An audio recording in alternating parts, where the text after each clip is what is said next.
G'day ladies and gentlemen, welcome to Draw with Jazza. I'm Jazza, and in this video we're going to be creating various scene compositions using these two characters. What we're going to be talking about and looking at specifically is how to create a dynamic and dramatic scene composition through using various camera angles and ways you can position characters, use different angles and use things like contrast and asymmetry and various different things like that to create something interesting. Now, as you can see with these characters, we have two already opposing and slightly contrasting characters. We have a very large, looming, dominating enemy Minotaur character, and then we have our underdog, the David to the Goliath in these two, the hero knight character. Now, these two figures and their drama created through their contrast and the narrative that tells in itself is interesting, but it's not interesting and dramatic enough on its own to tell the story in a captivating sort of way, just with this visual we have here. So what I'm going to do is I'm going to use these two characters and I'm going to create various different scene compositions with some kind of preset ones that I've set up ready to kind of demonstrate, and we're going to go through some of the things that you can apply to create an interesting scene composition.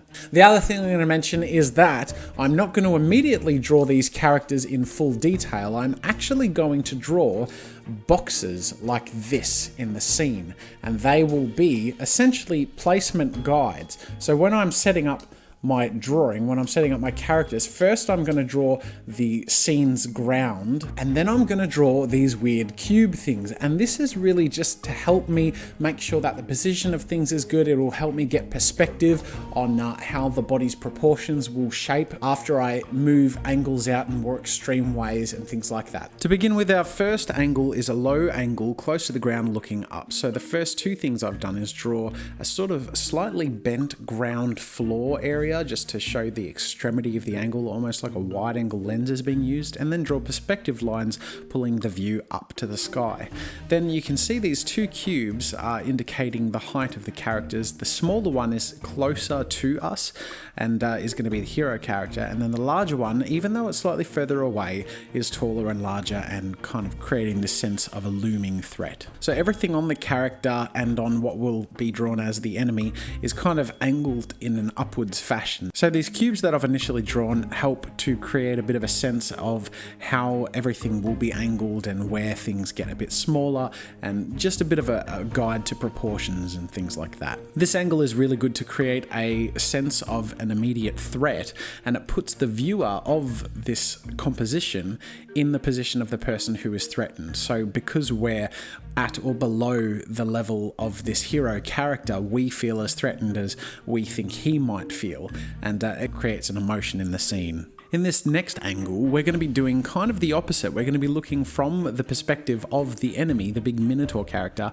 looking down. So I've drawn lines to show the perspective skew of the ground. We don't actually see any sky. And these cubes, as you can see, are positioned where we can see the full character, the full human character, and then only the top section of this Minotaur character. Again, we're using these cubes to really help us figure out the proportions and size parameters of the characters that we're drawing. We don't need to stick to them rigidly, but they're an extremely helpful guide, especially with placement and making sure that everything feels solidified. This scene is useful to create a sense, again, of a looming threat, but because we're up with the action, we get a bit of a sense of the scene ahead of us, so we can see what this monstrosity character is facing, and we can also kind of relate more to the monster, kind of see how small they are in perspective in relation to the monster's size. This view is an asymmetrical three-quarter view, and that essentially means that things aren't balanced. We're going to throw things on the side and make them askew a bit. And what we've done in this scenario is we've used the lower skewed side of the horizon to hold where the hero is going to go, and the higher side where the monster. This kind of creates a bit of an uphill battle feel for the hero that we're kind of vouching for in this scene. It makes it feel like it's much scarier than it could be, and it adds a sense of something being slightly off or wrong. By creating a sense of imbalance, we get to kind of mess with the viewer's emotions a little bit and mess with their expectations, and also helps add movement to the scene where we feel like something's going to be happening or we're in the middle of a bit of action, and it can help create that sense of anticipation. You'll notice there isn't as extreme a size variance between these two characters. So for example, they're kind of both almost fully in view, and there's not a huge amount of distortion on their bodies or their poses to create a really kind of dramatic sense. It's more in the composition itself. It's more in how the scene is askew and everything's really pulled in on that angle. Next is a front overlapping contrasted view. This is where essentially we're viewing it from the perspective of the character looking immediately up at the Minotaur. Similarly to the first angle that we used, it puts us at kind of the level of the hero character where we feel like we're under the threat that this character is under as well. But this view in particular is even more threatening because it's already on us. The first view that we used is like something could be coming soon, the threat is going to be facing us. In this situation, it's a full front-on confrontation with the enemy that we're facing, and this can be a really good tactic to create an immediate sense of drama and also a very clear sense of scale, so the character's size as opposed to the enemy's size. Once again, those boxes that we've drawn and the perspective lines that we drew on earlier have really helped shape our construction lines to something that can be molded to look a little more solid. Another thing that we're not really talking about in this video is the use of things like close foreground pieces and distant background pieces. This is more specifically focusing on angles and characters in relation to one another. In this view, we're looking over the shoulder of the main character at the enemy. Now this is the closest we are going to get to the hero's perspective. It's almost a similar sort of camera angle that you use in the Gears of War games where you're really at the character's eye level but just a little bit over their shoulder. So we really get this sense of what they're looking at almost from their eye level. This angle isn't as threatening as some of the other angles, but it's also more immersive in other ways because we're really getting a very clear sense of what he sees, and we can much more easily picture ourselves in his situation and feel how he might feel looking at that monstrosity.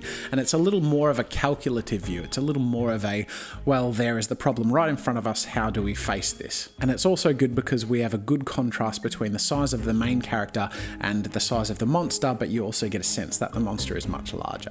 This view is almost the direct opposite. We're seeing the character at a distance in full view as a very small sort of character, and then very close to us and almost entirely cropped out of the picture is the monster, and we're only seeing the perspective of the monster's legs. So we're not actually seeing from the monster's head level as we saw in the second example.